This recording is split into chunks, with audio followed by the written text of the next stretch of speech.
নমস্কার, দেখছেন কলকাতা টিভি বাংলা। বলছেনই আপনাদের সঙ্গে রয়েছি আমি ঋষিকেশ। আমাদের সঙ্গে অতিথিরা রয়েছেন, তাদের সঙ্গে আপনাদের আলাপ করাবো। তবে আজ যে বিষয় নিয়ে আমরা আলোচনা করব, একদিকে আমরা দেখলাম যে আজকে স্পিকার নির্বাচন হয়েছে, যদিও ধ্বনি ভোটে স্পিকার নির্বাচন হয়েছে ওম বিড়লা, যিনি বিজেপির সাংসদ। তিনি গত লোকসভাতেও তিনি স্পিকার ছিলেন। তবে এই স্পিকার নির্বাচন নিয়ে একটা প্রশ্ন উঠেছে।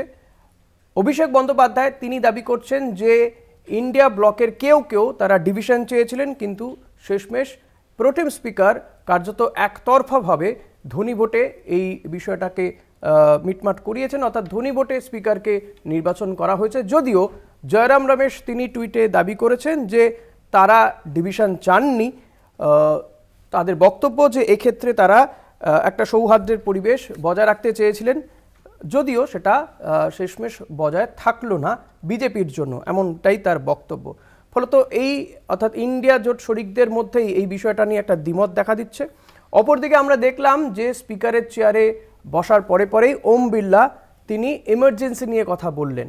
যে এমার্জেন্সি নিয়ে গত দুদিন ধরে আমরা দেখেছিলাম যে নরেন্দ্র মোদী তিনিও সোচ্চার হয়েছেন এমার্জেন্সির সময় নিয়ে, গণতন্ত্রের কালো দিন এই বিষয়গুলো বলেছেন। পাল্টা এই সময়ে দাঁড়িয়ে কেন এমার্জেন্সি নিয়ে আলোচনা করতে চাইছে শাসক দল, সেটা নিয়েও প্রশ্ন উঠেছে। আজকে স্পিকার এমার্জেন্সির সময়ে যারা নিহত হয়েছিলেন তাদের আত্মার শান্তি কামনা করে 2 মিনিটের নীরবতাও পালন করলেন। আর তারপরেই তো হইহট্টগোলের ছবি দেখা গেল। অভিষেক বন্দ্যোপাধ্যায় আরেকটা কথা বলছেন যে এই যে ধ্বনি ভোটে স্পিকার নির্বাচন হলো, এর থেকে পরিষ্কার বোঝা যাচ্ছে যে শাসক দলের কাছে সেই নাম্বার আর নেই। যে কোনো মুহূর্তে সরকার পড়ে যেতে পারে, তাদের যে নাম্বার নেই সেটা পরিষ্কার হচ্ছে। তাই তারা কার্যত গায়ের জোরে এভাবে স্পিকার নির্বাচন করলো। একেবারে অবৈধ সরকার চলছে, এই দাবিও করেছেন তৃণমূল কংগ্রেসের সর্বভারতীয় সাধারণ সম্পাদক অভিষেক বন্দ্যোপাধ্যায়। আজ এই বিষয় নিয়ে পাশাপাশি আমরা দেখছি যে এ রাজ্যে উপনির্বাচনে জয়ী 2 তৃণমূল প্রার্থীর এখনো পর্যন্ত কিন্তু আমরা দেখলাম যে শপথ গ্রহণই হয়নি। সেই শপথ গ্রহণ নিয়ে একটা জটিলতা চলছে। রাজ্যপাল এবং 2 যে জয়ী তৃণমূল কংগ্রেসের যারা সদ্য নির্বাচিত বিধায়ক, তাদের মধ্যে একটা টানাপোড়েন চলছে। কেউ বলছেন বিধানসভাতে শপথ দেব, রাজ্যপাল চাইছেন যে তিনি এই দুজন রাজভবনে যান। এই বিষয়গুলো আমরা আজকে আলোচনায় উঠাবো। তবে আরেকটা বিষয় দেখা যাচ্ছে, যখন বিরোধী দলগুলো বলছে যে তাদের শক্তি বেড়েছে, সত্যিই লোকসভাতে তাদের শক্তি বেড়েছে, তারা বলছেন ইডি সিবিআই আর তেমনভাবে এই বিরোধী দলের নেতা নেত্রীদেরকে বলে বলে টানতে পারবে না, তখনই দেখা গেল কিন্তু একেবারে আদালতের থেকেই অরবিন্দ কেজরিওয়ালকে গ্রেপ্তার করলো সিবিআই। অভিষেক বন্দ্যোপাধ্যায়ের কথা বলছিলাম, আসুন প্রথমে শোনাই অভিষেক বন্দ্যোপাধ্যায় কি বলেছেন আজকে।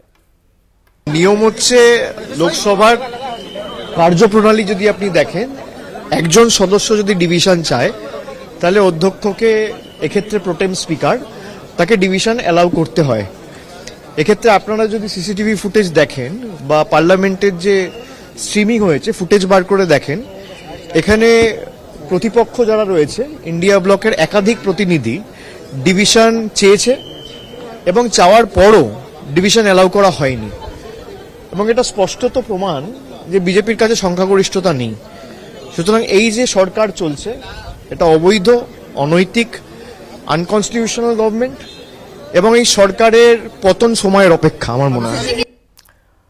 জয়রাম রমেশের টুইটটাও একটু দেখাতে বলবো, আমাদের পিসিআরকে বলবো জয়রাম রমেশের টুইটটা, যেখানে তিনি বলছেন যে তারা চাননি ডিভিশন, ইন্ডিয়া জোট চায়নি ডিভিশন, এবং তার বক্তব্য যে তারা চেয়েছিলেন যে একটা সৌহার্দ্যের পরিবেশ যাতে বজায় থাকে, কিন্তু শেষমেশ সেটা থাকেনি, এমনটাও কিন্তু তিনি বলছেন। ফলত এই যে জোট শরিকরা, আমরা কিন্তু দেখেছি যে এই স্পিকার নিয়ে কিন্তু যখন সুরেশকে প্রার্থী করা হলো কংগ্রেসের পক্ষ থেকে, তখনই একটা জটিলতা দেখা দিয়েছিল তৃণমূল এবং কংগ্রেসের মধ্যে। যদিও পরবর্তীতে রাহুল গান্ধী তিনি মমতা বন্দ্যোপাধ্যায়ের সঙ্গে কথা বলেন, ফোন করেন, অভিষেকের সঙ্গে সংসদেই কথা হয়, তারপর মিটে গিয়েছিল, কিন্তু আবারও একটা চোরাস্রোত দেখা যাচ্ছে। আমাদের সঙ্গে যারা রয়েছেন অতিথিরা, তাদের সঙ্গে আপনাদের আলাপ করিয়ে দিই। আমার সঙ্গে রয়েছেন তৃণমূল কংগ্রেসের পক্ষ থেকে পার্থপ্রতিম রায়, পার্থদা স্বাগত। রয়েছেন কংগ্রেসের পক্ষ থেকে কেতন জয়সওয়াল, কেতন স্বাগত। সিপিএমের পক্ষ থেকে বিশাল দাস, বিশাল স্বাগত। আমি পার্থদা আপনার কাছেই আসবো। এই যে ইন্ডিয়া জোটের কথা বলা হচ্ছে এবং এই স্পিকার নির্বাচন নিয়ে অভিষেক বন্দ্যোপাধ্যায় স্পষ্টত দাবি করছেন যে কেউ কেউ ইন্ডিয়া জোটের কেউ কেউ ডিভিশন চেয়েছিল, জয়রাম রমেশ আবার অন্য দাবি করছেন। ফলত আপনারা যখন বলছেন যে কেন্দ্রের সরকারের কাছে সংখ্যাধিক্য নেই, আত্মবিশ্বাস নেই, সংখ্যাধিক্যের আত্মবিশ্বাস নেই, যে কোনো মুহূর্তে সরকার পড়ে যেতে পারে, সেই সময় বিরোধী জোটেও কি কোথাও গিয়ে এখনো সেই চোরাত স্রোত বইছে, তাদের মধ্যেও কি একটা মনোমালিন্য এবং ইগো, এই সমস্যাগুলো এখনো কি রয়ে গেছে?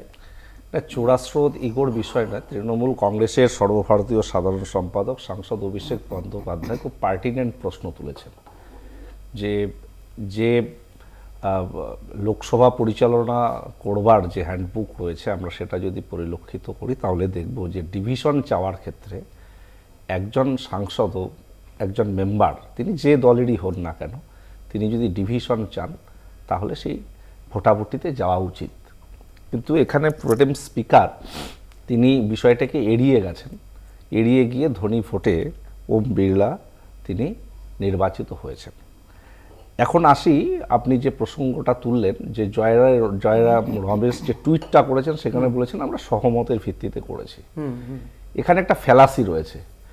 আমি কংগ্রেসের বিষয়টা কংগ্রেস ভালো বলতে পারবে, কিন্তু আমাদের যেটা মনে হচ্ছে যে যদি আপনারা সহমতের ভিত্তিতেই কংগ্রেস বলে যে আমরা স্পিকার নির্বাচনে মত দিয়েছি, তাহলে কে সুরেশকে প্রার্থী করা হলো কেন? এটা তো একটা প্রশ্ন। তাহলে তো এখানে টুইস্ট হচ্ছে বিষয়টা।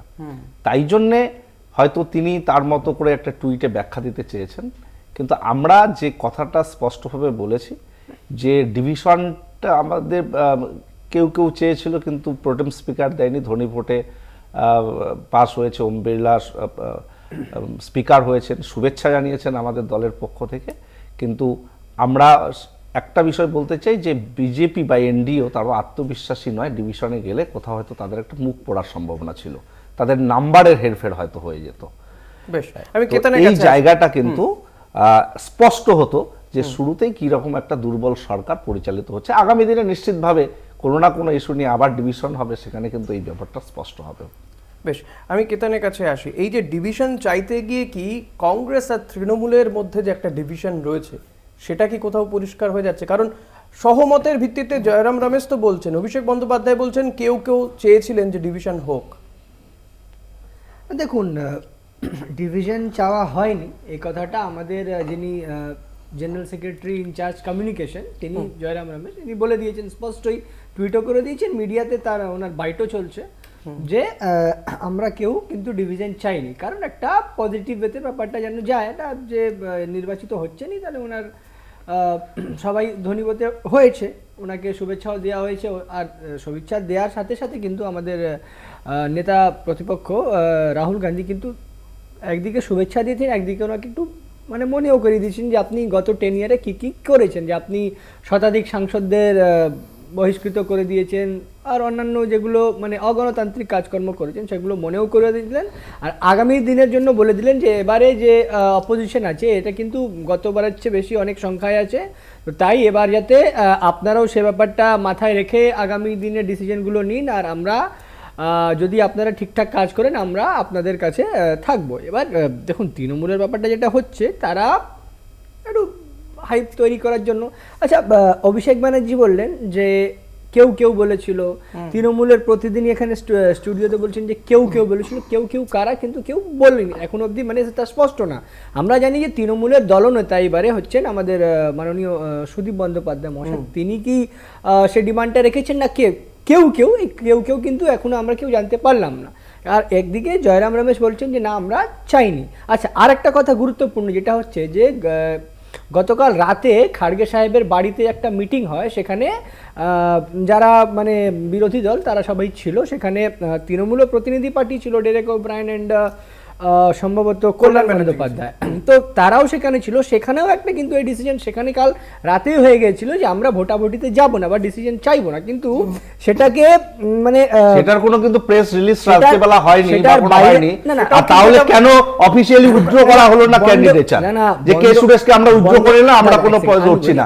আপনারা দ্বিচারিতা করলে তো হবে না। একদিকে বলছেন সহমত আর একদিকে কে সুরেশকে, আপনার সময় আপনি উত্তর না দেবেন, আমার এই জায়গাটা খুব ফ্যালাসিটা ক্লিয়ার করতে হবে। আপনি সমস্ত সেটাই বলবেন। সুরেশকে তাহলে আপনি প্রার্থী বলেছেন, করা আমি হবে না। শুনেছি। চেতন একটা বিষয় পার্থদা যে কথাটা বলতে চাইছে না, যে এক second, আপনি এটা যেমন বলে বললেন দিই। এই কেউটা কে সেটা যেমন পরিষ্কার নয়, এটাও তো ঠিক যে কংগ্রেস যে ধনী ভোটেই বিষয়টাকে নিষ্পত্তি চাইছে সেটাও তো পরিষ্কার নয়। গতকালের যে ইন্ডিয়া জোটের যা বৈঠক হচ্ছে তারপর তো এই ধরনের কোনো বক্তব্য বেরিয়ে আসেনি। না অনেক সময় যেগুলো ইনডোর মিটিং হয় বা রণকৌশল যেগুলো সেগুলো তো প্রেস কনফারেন্সে বলার কথা না। তাহলে এগুলো এই যারা গেছিল, বক্তব্যটা তুলে উঠে না, আসলো যারা কোত্থেকে? গেছিল, যারা সেই মিটিং এ গেছিল একটা রণকৌশল ঠিক করতে যে আমরা ফ্লোরটা কন্ডাক্ট করব কিভাবে, সেটা হয়ে থাকে সরকার পক্ষেও করে, বিরোধী পক্ষও করে। এবার সেটা প্রেস কনফারেন্স হয় নাকি কোনোদিন বেশ, দেখেছেন? আমি বিশালের কাছে আসি। বিশালের কি মনে হয় যে এই জায়গাতে কোথাও গিয়ে এই যে ধরুন ধনী ভোটে মেনে নেওয়া হলো, জয়রাম রমেশ বলছেন যে ইন্ডিয়া চেয়েছিল লোকসভায় ঐক্যমত্য এবং সহযোগিতার পরিবেশ বজায় থাকুক, কিন্তু কোথাও গিয়ে কি একটু সরকার পক্ষকে বা এই সরকার পক্ষের যে দলগুলোকে একটু লুজ ছেড়ে দেওয়া হলো না? যদি ভোটাভুটি হতো তাহলে হয়তো আপনারা যখন বলছেন যে ফল হয়তো অন্যরকম হতে পারতো, সেই জায়গায় কেন ভোটাভুটিতে যাওয়া হলো না? ধনী ভোটেই কেন মেনে নেওয়া হলো? এখানে কোনো রকমভাবে ছেড়ে দেওয়া বা না ছেড়ে দেওয়ার ব্যাপার নয়। আমরা প্রথম থেকেই বলেছিলাম যে হচ্ছে এদেশের সরকার, নরেন্দ্র মোদীর যে সরকার চলছে, তারা কোনোভাবেই সংবিধান মানে না। এই যে আজকে হচ্ছে এই যে পরিস্থিতি তৈরি হয়েছিল কেন, ডেপুটি স্পিকারটা হিসাব মতো পাওয়া উচিত হচ্ছে যারা বিরোধী আছে তাদের। সেই প্রেক্ষিতে দাঁড়িয়ে নরেন্দ্র মোদী সরকার যেমন সবসময় যে BJP সেটা হয়েছে এমনটাও তো নয়। এমনটাও নয়, কিন্তু হিসাব মতো তো ডেপুটি স্পিকার হচ্ছে বিরোধীদের পাওয়ার উচিত। এটাই তো হচ্ছে গণতন্ত্রের সংবিধান, মানে গণতন্ত্রের হচ্ছে সংবিধানে কিন্তু এটা বলে না। না, সংবিধানে প্রথম বলে না, এটা তো সরকারি গণতন্ত্রের যখন ছিল হওয়া উচিত। জওহরলাল নেহরু সেই প্রেক্ষিতে সরকারি দাঁড়িয়ে দলের হাতেই কিন্তু ছিল না, ডেপুটি সেই স্পিকার। প্রেক্ষিতে দাঁড়িয়ে হচ্ছে আমরা হচ্ছে সেই প্রেক্ষিতে দাঁড়িয়ে ইন্ডিয়া জোট সিদ্ধান্ত নিয়েছিল যে হচ্ছে আমরা হচ্ছে যাব। এখন যখন হচ্ছে এই যে নাম হচ্ছিল সেখানে দাঁড়িয়েও কিন্তু তৃণমূল কিন্তু গড়িমসি করেছিল। যখন হচ্ছে ইন্ডিয়া জোট যখন সিদ্ধান্ত নিচ্ছে যে আমরা এর বিরুদ্ধে তৃণমূল তো লড়াইয়ে যাব, জানানোই হয়নি। তৃণমূলের যখন দাবি যাব তাদেরকে সেই জানানোই সময় দাঁড়িয়ে হয়নি। কিন্তু কে হচ্ছে সুরেশের নাম? তৃণমূলে সেই সময় দাঁড়িয়ে গড়িমসি করেছে। আর কালকে যখন হচ্ছে ইন্ডিয়া জোট থেকে, মানে ইন্ডিয়া জোটের যে মিটিং হয়েছে সেখানে তো তৃণমূলের প্রতিনিধিও ছিলেন। সেই তৃণমূলের প্রতিনিধি যখন ছিলেন সেখান থেকেই তো সিদ্ধান্ত হয়েছে যে হচ্ছে আজকে সরাসরিভাবে হচ্ছে নির্বাচন মানে যাওয়া হবে না, কারণ একটা মানে ঐক্যমত্যের ভিত্তিতে দাঁড়িয়ে দুপা পিছিয়ে থাকবো আর কি। একটা ঐক্যমত্যের ভিত্তিতে এটা হচ্ছে ছোট্ট বিরতিতে যেতে হবে, বিরতির পরে আবারও ফিরে আসবো এই আলোচনায়। একটা বিরতি নিয়ে ফিরছি, সঙ্গে থাকবেন। ফিরে এলাম বিরতির পর, দেখছেন বাংলা বলছে, আপনাদের সঙ্গে রয়েছি আমি ঋষিকেশ। শুরুতেই বলেছিলাম যে আজকে স্পিকার পদে বসার পরেই স্পিকার ওম বিড়লা তিনি এমার্জেন্সির সময়ে যারা নিহত তাদের আত্মার শান্তি কামনা করে 2 মিনিটের নীরবতা পালন করেন। কিন্তু হঠাৎ করে এই এমার্জেন্সি সময় নিয়ে কেন পড়লেন প্রধানমন্ত্রী থেকে শুরু করে স্পিকার, সেটা নিয়ে রহস্য দানা বাঁধছে বা বিরোধীরা তা নিয়ে সোচ্চার হচ্ছে। কিন্তু ঠিক কি বললেন স্পিকার ওম বিড়লা, শুনুন একবার। इमरजेंसी के दौरान गैर कानूनी गिरफ्तारियां, सरकारी प्रताड़ना के चलते अनगिनत लोगों को यातनाएं सहनी पड़ी थी। उनके परिवार उनको असमित कष्ट उठाना पड़ा था। इमरजेंसी ने भारत के कितने नागरिकों का जीवन तबाह कर दिया था, कितने लोगों की मृत्यु हो गई थी।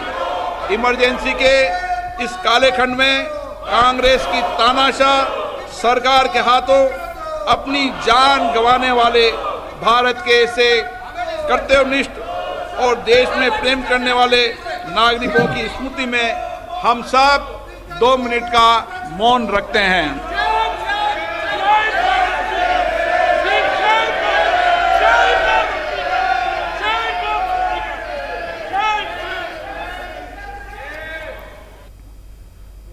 স্পিকার যখন এই কথা বলছেন তখন প্রধানমন্ত্রী নরেন্দ্র মোদী তিনি স্পিকারের প্রশংসায় পঞ্চমুখ। তিনি বলছেন 70 বছরে যা হয়নি সংসদে তাই এই ওম বিড়লার আমলে হয়েছে। কি বলছেন প্রধানমন্ত্রী, শুনুন।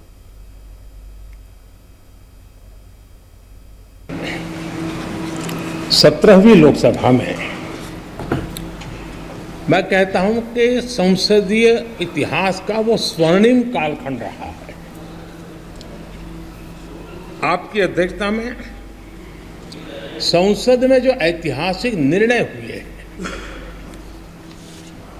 आपकी अध्यक्षता में सदन के माध्यम से जो सुधार हुए हैं, ये अपने आप में एक सदन की भी और आपकी भी विरासत है। তবে ওম বিড়লাকে তার দায়িত্ব স্মরণ করিয়ে দিয়েছেন রাহুল গান্ধী এবং অখিলেশ যাদব। কি বলছেন রাহুল গান্ধী এবং অখিলেশ যাদব, শুনুন। The question is not how efficiently the House is run.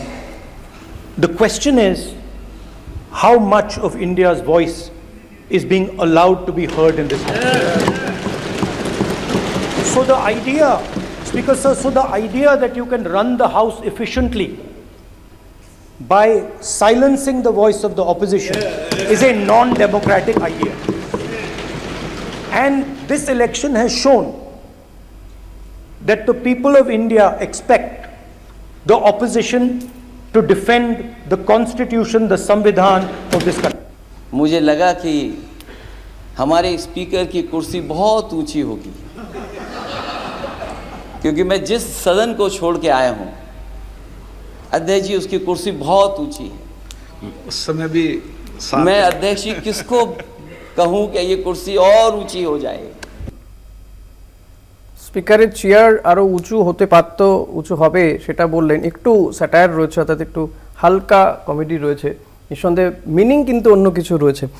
পার্থদা, যেটা জানতে চাইব যে প্রধানমন্ত্রী আমরা দেখছি অধিবেশনের শুরুর আগেই তিনি এমার্জেন্সির সময়ের কথা বলেছেন। স্পিকার তিনিও একদম অধিবেশনের শুরুর আগেই, স্পিকার আজকেই নির্বাচিত হলেন, তিনিও এমার্জেন্সির সময় নিয়ে বলছেন। হঠাৎ করে কেন এমার্জেন্সিকে টেনে নিয়ে আসা এই সময় দাঁড়িয়ে? আসলে বিজেপি বা 17th লোকসভাতে একটা অলিখিত ইমার্জেন্সি চলেছিল পার্লামেন্টের ভেতরে, সেটাকে ঢাকতে গিয়ে কংগ্রেস যেমন আর ইমার্জেন্সিকে সামনে আনতে হয়েছে। সুদীপ বন্দ্যোপাধ্যায় সঙ্গত কারণেই বলেছে যে 150 জন সাংসদকে এক লপ্তে একদিনে সাসপেন্ড করা এটা সুপার ইমার্জেন্সির সমান। কিংবা রাহুল গান্ধী বা মহুয়া মৈত্রদেরকে যেভাবে সাসপেন্ড করা হয়েছে সেটাও নজিরবিহীন ঘটনা। যেভাবে ব্রুট মেজরিটিকে সামনে রেখে উইদাউট ডিসকাশন গুরুত্বপূর্ণ বিল পাশ করিয়ে নেওয়া হয়েছে, সেটাও কিন্তু ইমার্জেন্সিরই সমান। তো এই বিষয়গুলোকে ঢাকতে গিয়ে তাই সেই তাদের পুরনো কাসন্দি খাটতে হয়েছে, এটা দুর্ভাগ্যজনক। আমরা আগেভাগেই সেই বিষয়গুলোকে সামনে রেখে তারা তাদের দোষে ঢাকতে চাই। বাকিদের কাছেও আসবো আমরা, তবে এই মুহূর্তে আবার একটা বিরতি নেওয়ার সময় হয়ে গেছে, আবার একটা বিরতি নিয়ে ফিরবো, সঙ্গে থাকবেন। ফিরলাম বিরতির পর। আমাদের আজকের এই অনুষ্ঠানে এই মুহূর্তে বিজেপির অতিথিও চলে এসেছেন, প্রীতম দত্ত। প্রীতম, স্বাগত আপনাকে, এবং অনেকটা পরে এসেছেন, ফলত সুযোগ এখন আপনাকেই দিতে হবে। এই যে আমরা দেখলাম স্পিকার, আমরা দেখেছি যে লোকসভা অধিবেশন শুরুর আগেই প্রধানমন্ত্রীও তিনিও এমার্জেন্সির সময় নিয়ে কথা বলেছেন। স্পিকার আজকে চেয়ারে বসেই তিনিও এমার্জেন্সির সময়ে যারা নিহত হয়েছেন তাদের আত্মার শান্তি কামনায় নীরবতা পালন করলেন। সেই সময় কি কি হয়েছিল সেটা একটা সংক্ষিপ্ত বিবরণ দিলেন। হঠাৎ করে এমার্জেন্সি নিয়ে কেন পড়লেন আপনারা? আসলে কি বলুন তো, যখন এই আমরা তো ভারতবর্ষে ডেমোক্রেসিতে বাস করি, তো ডেমোক্রেসি চলে আজকে কনস্টিটিউশনের পুরো মেনটেন করে, এবং সেই কনস্টিটিউশনকে সবচেয়ে বেশি কুঠুরাগত করে গেছে সেটা এই কংগ্রেস করে গেছে। এবং তারাই যখন দোহাই দিয়ে একটা এখন ওই চায়নার মতো রেড বুক নিয়ে এসে বারবার দেখান, যেখানে সংবিধানকে অপমান করছেন এইভাবে, প্লিজ এটা করবেন না। আপনি কংগ্রেসকে গালাগাল দেন, সেটা আপনার অধিকার। আপনি সংবিধানকে এইভাবে এটা চাইনা বলছেন, একদম একদম প্লিজ। চায়নার যে রেড বুক আছে সেরকম একটা ওই লাল একটা যেটা সংবিধান, সেই সংবিধানটা ভালো ওনারা যাই হোক দেখেনও না, জানেনও না। এবং ওনার প্রধানমন্ত্রী নেহেরু যে ফার্স্ট যে এক্সপ্রেশন অফ ফ্রিডম স্পিচ সেটাতে আঘাত করেছিলেন। তারপর এই সেকুলার এবং সোশ্যালিস্ট এই কথাটা ঢুকেছিলেন কখন? যখন উনি হেরে গেছিলেন এবং তাকে জেতানোর জন্য তার জেল বাসতে হবে, তা সেটাকে পুরো অ্যাকুইটেট করার জন্য, এই ইমার্জেন্সি করার জন্য যত বিরোধী আছে কি সোশ্যালিস্ট আর সেকুলার, এটা দিকে হচ্ছে অধীর কংগ্রেস না কি কংগ্রেস করে আগে ঠিক করো, তারপর মাঝখানে কথা বলো। আরে মাঝখানে কথা বলো না, তাহলে বলতে হবে না। আমরা তো আমরা দিয়েছিলাম, আমরা ডেমোক্রেসি জানি যে বিরোধীদের জায়গা আছে, তাই তোমার এতক্ষণ কথা বলতে দিয়েছি। তো এবার আমাদেরকে বলতে হবে, আমার স্ট্যান্ডটা ভারতবর্ষের মানুষ জানতে চাইছে।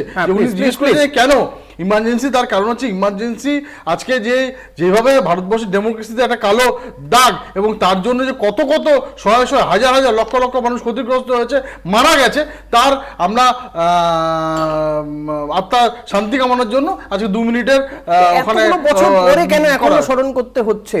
কেন করা হবে না? আজকে 200 বছর পুরনো হলো করে যদি আমাদের যেটা ডেমোক্রেসিতে বা ভারতবর্ষের দাগ থেকে পার্থদা বলছেন যে আপনাদের বিরুদ্ধেও এই যে গত 10 বছরে যে সরকার চললো, যে সুপার এমার্জেন্সির কথা বলা হচ্ছে, আপনারা এক লপ্তে প্রায় 150 জন সাংসদকে বার করে দিয়েছেন সংসদ থেকে, সেটা ঢাকার জন্য কি যে আগে থেকে এটাকে এমার্জেন্সি এসব আমরা দেখেছি, কিন্তু কথাটা হচ্ছে দেখুন 150 জন সাংসদকে বার করে দিয়েছে, সেটা কনস্টিটিউশন মেনেই হয়েছে। তারা করতে দেয়নি, তাদেরকে বলেনি যে আজকে বিরোধিতা যেখানে ডিসকাশনের জন্য করা হয়েছে ওখানে চিৎকার করে সময় নষ্ট করার জন্য করা হয়নি। সেখানে বারবার আমাদের ভারতবর্ষের প্রত্যেকের ট্যাক্স পেয়ারের টাকা, পার্থদা নিজেও সাংসদ ছিলেন, তিনি জানেন যে প্রত্যেক ঘন্টায় কত হাজার কোটি টাকা খরচা হয় একটা সংসদ চালাতে গেলে। সেটাকে চিৎকার করে কোনো রকম যাদের কোনো রকম কোনো টপিক নেই, কোনো যুক্তি নেই, কোনো লজিক নেই, নষ্ট করার জন্য যেন বিল পাস না হতে হয়, যেন আপনার ভারতবর্ষের মানুষ সুবিধা না পায়, সেই জন্য সাসপেন্ড হয়েছে। আজকে সাসপেন্ড করা কে বলছে? তৃণমূলের পার্থদা বললে তো হাসি পায় যে আজকে অ্যাসেম্বলি থেকে দেখে আসবেন যে কতবার আপনার বিজেপি এমএলএ সাসপেন্ড করা হয়েছে।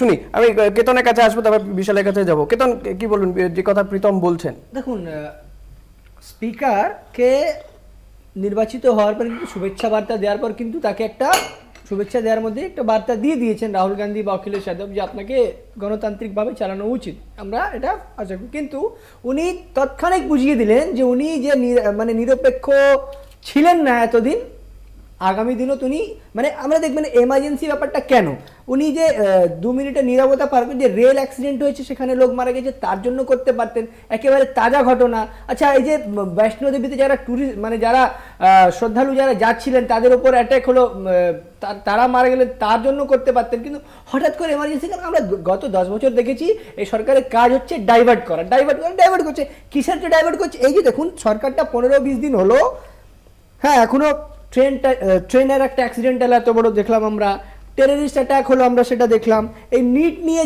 যাতা মানে শিক্ষা নিয়ে যাতা হলো আমরা দেখলাম। তো এগুলোকে দুধের দাম বাড়লো, দাম অনেক কিছুর দাম বাড়লো। দুধের দাম তো কত টাকা বাড়িয়েছে ভাই? 3 টাকা করে দুধের দাম বাড়িয়ে দিয়েছো। আরে তো 3 টাকা করে আপনারা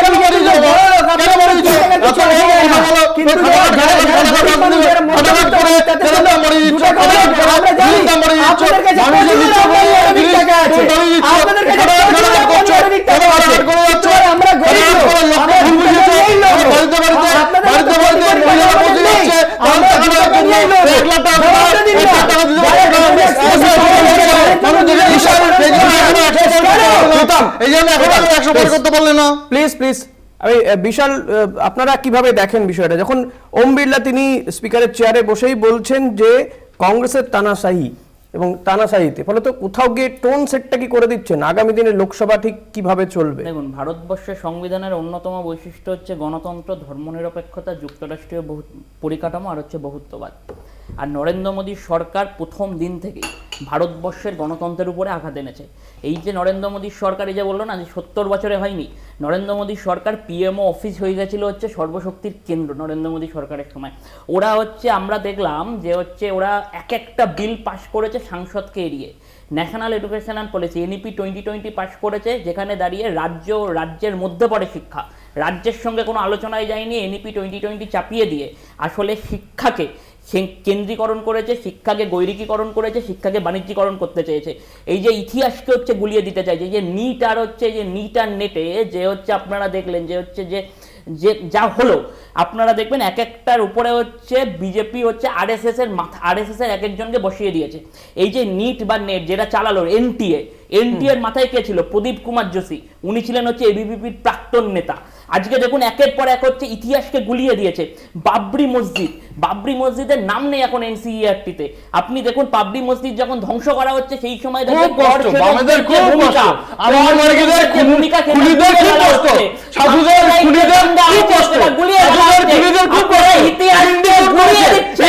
আপনারা ইতিহাস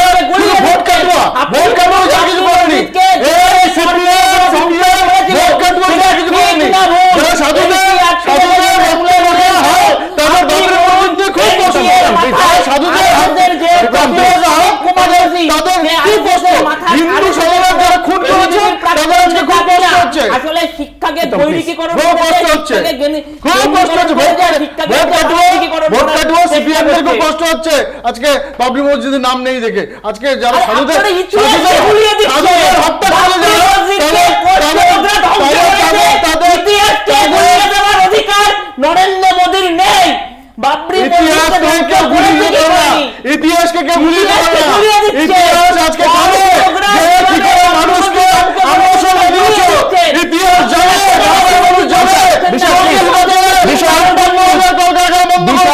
ইতিহাস জানে, সেই জন্য তোমরা অশ্বডিম্ব ভোট কাটুয়া ছাড়া কিছু নেই তোমরা। বেশ প্রীতম, আপনার কাছে আমার প্রশ্ন, এই যে একাধিক তো অভিযোগ এই সরকারের শপথ নেওয়ার আগে থেকেই, নেট রেল দুর্ঘটনা, সেই সমস্ত থেকে ডাইভার্ট করার জন্যই কি হঠাৎ করে এই ইমার্জেন্সি নিয়ে এত আলোচনা করার একটা চেষ্টা? ইমার্জেন্সি ডে যেহেতু গেছে, ইমার্জেন্সি আজকে থেকে না, প্রতিবারই আমরা এটা স্মরণ করে থাকি। তার কারণ হচ্ছে প্রত্যেক বিরোধীদের, এবং সেই জন্য আজকে অনেক কটা দল আজকে এই মোশনে সাপোর্টও করেছেন, যে তার কারণ হচ্ছে সবাই ভুক্তভোগী। আজকে দেখুন না, এই ইন্ডি জোটে যে আছে লালু প্রসাদ যাদব, তার একটা মেন নাম মিসা। কেন মিসা দিয়েছিল? ওই টাইমে ওই একটা রুল ছিল, তার ফুল ফর্ম যেটা ছিল তার শর্ট ফর্ম করে মিসা হয়, তার নাম দিয়েছিল। তারাও আজকে ওই যারা ইমার্জেন্সি করেছিল তাদের সাথে আছে, যেটা এটা একটা অদ্ভুত ব্যাপার। আজকে দেখুন যারা দোষ করেছে তাদের এগেনস্টে সিবিআই ইডি যাচ্ছে, এটা নিয়ে কনস্টিটিউশন বিরোধিতা আমরা কাজ করছি। আসলে মুশকিলটা হচ্ছে এরা চুরি করে যাবে। আজকে যারা মমতা ব্যানার্জি যেখানে বলছেন ওনার কাছে এভিডেন্স আছে, ওনার সব দলের লোকরা চুরি করছে, যেটা আমরা বলতাম উনি মান্যতা দিয়ে দিয়েছেন। আজকে ক্যামেরার সামনে বলছেন আমার কাছে এভিডেন্স আছে, এই সবাই টাকা নিয়েছো, টাকা নিয়ে দোকান বসিয়েছো। তো ওনার কাছে এভিডেন্স আছে, উনি স্টেপ নিচ্ছেন না। কেন স্টেপ নিচ্ছেন না? একমাত্র হয়তো ভোট ব্যাংকের পলিটিক্স। কিন্তু ভারতবর্ষের আজকে যেই ক্ষমতা প্রধানমন্ত্রী নরেন্দ্র মোদী দিয়েছেন, সেটা উনি ক্লিন করার জন্য, এইগুলো করার জন্য স্টেপ নিয়েছেন। স্টেপ নিয়ে চলে যাচ্ছে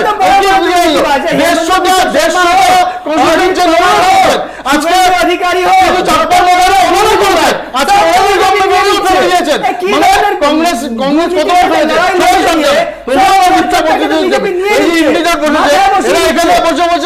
ভোট খেলাখেলি করে, ওখানে গিয়ে চিৎকার করে।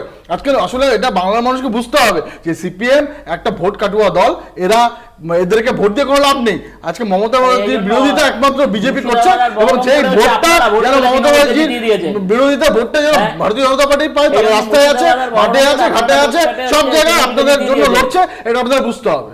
বেশ, সবারই বক্তব্য শুনলাম, আবারও আসবো, আমরা এই আলোচনায় আসবো। বিশাল একটা ছোট্ট বিরতি দিতে হবে, ওয়ান লাইন প্লিজ। মানে হচ্ছে এই যে দুদিন পরে হচ্ছে 1 জুলাই থেকে হচ্ছে একটা নতুন একটা আইন, মানে এই যে আইনগুলো চলছে নামগুলো চেঞ্জ হয়েছে। আচ্ছা বলুন তো, আমি আপনি ভোটের লাইনে দাঁড়িয়ে পার্লামেন্টে হচ্ছে সাংসদ পাঠাই, পার্লামেন্টে সাংসদ পাঠাই কি পার্লামেন্টকে এড়িয়ে যাওয়ার জন্য? হ্যাঁ, যে আইনে আমি আপনি চলবো সেখানে আলোচনা করা যাবে না? তার আগে 146 জন সাংসদকে হচ্ছে সাসপেন্ড করে দিল। এটা কোন আইনের মধ্যে পড়ে? প্রতি মুহূর্তে হচ্ছে এই গণতন্ত্রকে ধ্বংস করেছে নরেন্দ্র মোদীর সরকার। বেশ, আমরা থাকবো এই আলোচনা, একটা ছোট্ট বিরতি নিয়ে ফিরবো, সঙ্গে থাকবেন। ফিরলাম বিরতির পর, দেখছেন বাংলা বলছে। আমরা সংসদের বিষয় নিয়ে আলোচনা করছিলাম, কারণ লোকসভার অধিবেশন শুরু হয়েছে এবং সেখানে স্পিকারও নির্বাচন হয়ে গেল, মন্ত্রিসভা তো গঠন হয়েই গিয়েছিল, একই সঙ্গে ভোটের ফলও বেরিয়েছিল। কিন্তু এ রাজ্যে যে দুটি উপনির্বাচন হয়েছিল তারও, কিন্তু এ রাজ্যে তৃণমূল কংগ্রেসের 2 বিধায়ক যারা উপনির্বাচনে জিতে এসেছিলেন, তারা এখনো পর্যন্ত শপথ নিতে পারেননি। রাজ্যপাল বলছেন রাজভবনে আসুন, এবং 2 সদ্য নির্বাচিত বিধায়ক তারা বলছেন বিধানসভাতেই তারা শপথ নেবেন। রাজ্যপাল তিনি গতকালই টুইট করেছিলেন যে তিনিও অনড় রয়েছেন, যে এই ক্ষেত্রে তিনি শেষ সিদ্ধান্ত নেবেন। তবে স্পিকারের কাছ থেকে এবং যে 2 নবনির্বাচিত বিধায়ক রয়েছেন তারাও কিন্তু দাবি জানিয়েছেন যে তারা বিধানসভার অন্দরেই শপথ নেবেন। আজকে তারা তো আমরা দেখলাম যে প্রতিবাদেও বসে পড়েছেন, যে রাজ্যপালের জন্য তারা ওয়েট করছেন, সেই ছবিও আমরা দেখলাম বিধানসভার বাইরে। আমি পার্থদা আপনার কাছে আসবো, যে এই ছবিটা কেন দেখতে হচ্ছে? এই সাধারণত এই ধরনের ছবি দেখিনি, যে শপথ নেওয়ার জন্য নবনির্বাচিত বিধায়করা বিধানসভার বাইরে বসে আছেন, we are waiting for governor. এই ধরনের দুর্ভাগ্যজনক যে পশ্চিমবঙ্গে রাজ্যপাল যেভাবে বিহেভ করছে, আমি বিহেভই বলবো, এটা দুর্ভাগ্যজনক।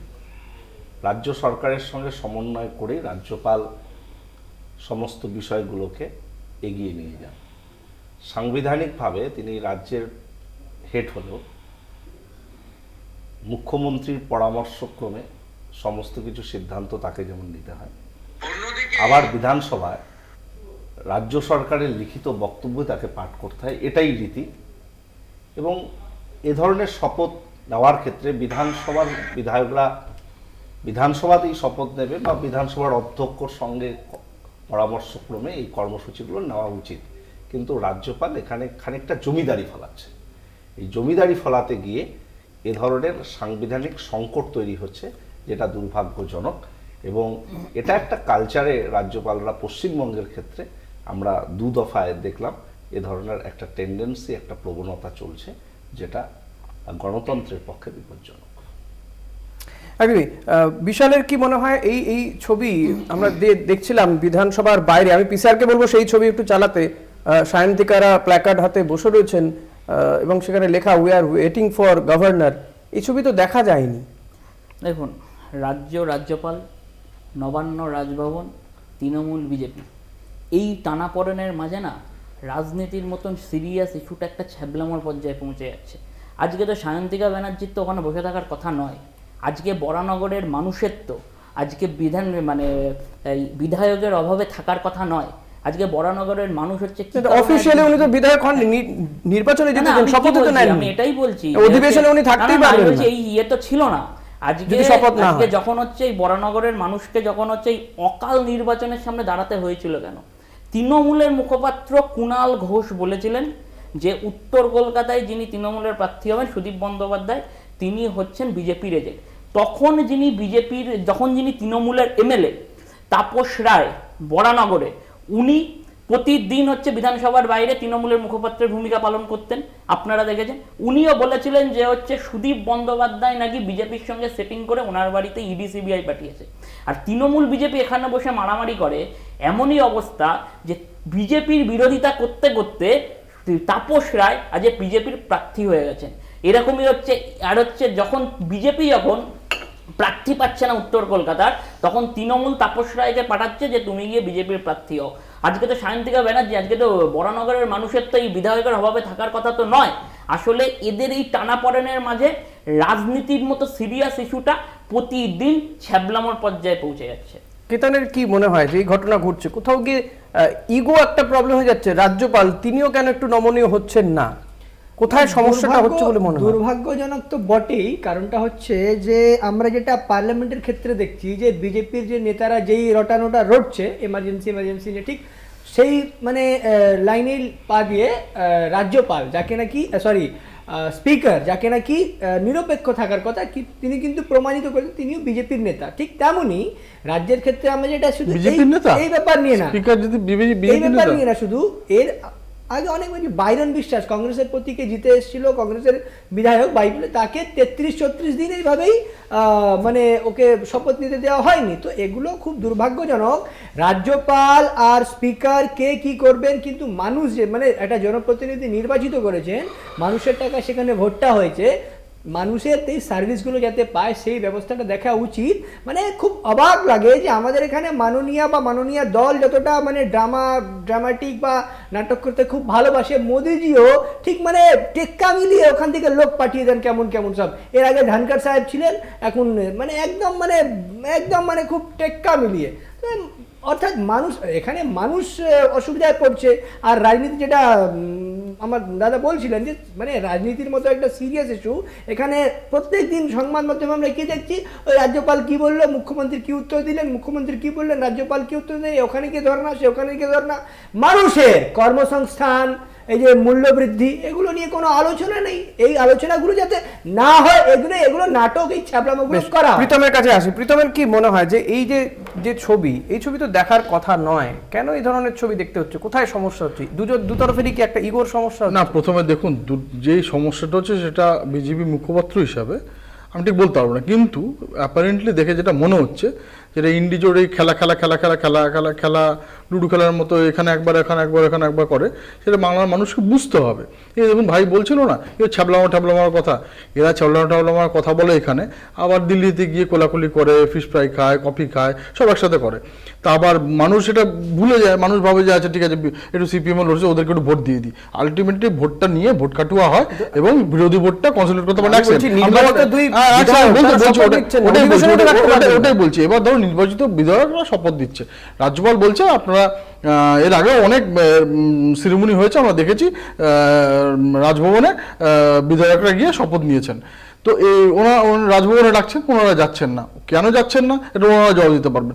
আবার স্পিকারকে কেন ডেকে রাজ্যপাল বলছেন না, রাজ্যপাল জবাব দিতে পারবেন। এবং আমার যেটা মনে হয় রাজ্যপাল তো আইনের বাইরে গিয়ে কিছু করতে পারে না, যা করছে উনি আইন মেনেই করছেন। যদি উনি আইন মেনে না করেন তাহলে তো অনেক কিছু আমাদের জায়গা খোলা আছে। মমতা ব্যানার্জি অভিষেক ব্যানার্জিকে মানে চুরের দায় বিভিন্ন জায়গায় ইডি বা সিবিআই এর কাছে যাওয়ার আগে তার থেকে বাঁচানোর জন্য, রক্ষা কবচ নেওয়ার জন্য, বা সুপার নিউমেরিক পোস্টে যেগুলো টাকা দিয়ে চাকরি দিয়েছে সেগুলো থেকে বাঁচার জন্য বারবার তো সুপ্রিম কোর্টে যান।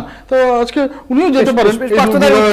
ক্ষেত্রে পার্থদা, যে এই ছবি বাকিদের যা মোটামুটি বক্তব্য, যে এই বিধায়করা বসে রয়েছেন সাধারণ মানুষের পাশে না থেকে, বিধানসভা এলাকা মানুষের পাশে না থেকে, পুরোটাই হচ্ছে একটা কোথাও গিয়ে ড্রামা করার জন্য, আসলে এটা রাজনীতি। রাজ্যপাল এখানে কেন্দ্রীয় সরকার আরো স্পষ্টভাবে বলতে গেলে বিজেপির প্রতিনিধির মতো কাজ করছে, একটা প্যারালাল প্রশাসন চালানোর একটা প্রয়াস তিনি নিচ্ছেন। এই প্রয়াসটিতে গিয়ে তিনি কতটা ক্ষমতাশালী, ক্ষমতা ধরেন সেটা তাকে প্রমাণ করতে হবে। সেই প্রমাণ করার মরিয়া থেকে তিনি এই ধরনের ইগোইস্টিক, আমি বলছি রাজভবনে গিয়ে শপথ নিলেই বা কি হবে? নির্মল চন্দ্র তো নিয়েছিলেন। আমার বক্তব্য হলো কোথায় নেওয়া না নেওয়া সেটা বড় কথা নয়, বড় কথা নয়, বড় কথা নয়। দেখেন অসুবিধা কি ছিল, অসুবিধা হচ্ছে ওনাদের আজকে ক্ষমতা থেকে মমতা ব্যানার্জি ক্ষমতা থেকে উনি এমন হাত পাতে উনি বিরোধী, সবাই চোর, উনি একমাত্র ভালো। বুঝতে হবে একটা অদ্ভুত ব্যাপার, নিতে পারেন না তাকে রাজ্য সরকার বা বিধানসভার স্পিকার তাদের সঙ্গে উনি নিজে বললেন যে উনি ডাকছেন, রাজ্যপাল বারবার ডাকছেন যে আপনারা আসুন রাজভবনে শপথ নিয়ে। জায়গা নেই, টুইটটা কি পুরোটাই অফিসিয়াল হয়ে যাচ্ছে? রাজ্যপাল টুইট করে বলছেন অমুক ডেটে শপথ গ্রহণ হবে, এটা মানে আশ্চর্যজনক বিষয় একটা, যে এত বড় একটা জায়গা, রাজ্যপালের এমন একটা পদ, সেখানে টুইট করে তিনি কাউকে বলবেন যে আপনারা রাজভবনে এসে শপথ নিন, এটাও কিন্তু আশ্চর্যের বিষয়। পুরোটা কিন্তু গভর্নর টুইট করে বলবেন, এটাও কিন্তু ভাবা। বেশ, আমাদের আজকের অনুষ্ঠান শেষ করতে হবে, সময় নেই। প্রীতম, কেতন এবং বিশাল, পার্থদা, আপনাদের চারজনকে অসংখ্য ধন্যবাদ সময় দেওয়ার জন্য, আমাদের এই অনুষ্ঠানে আসার জন্য। ধন্যবাদ আপনাদেরকেও যারা এতক্ষণ ধরে আমাদের এই অনুষ্ঠান দেখছিলেন। পরবর্তী খবর জানতে দেখতে থাকুন কলকাতা টিভি, রাত দিন 7।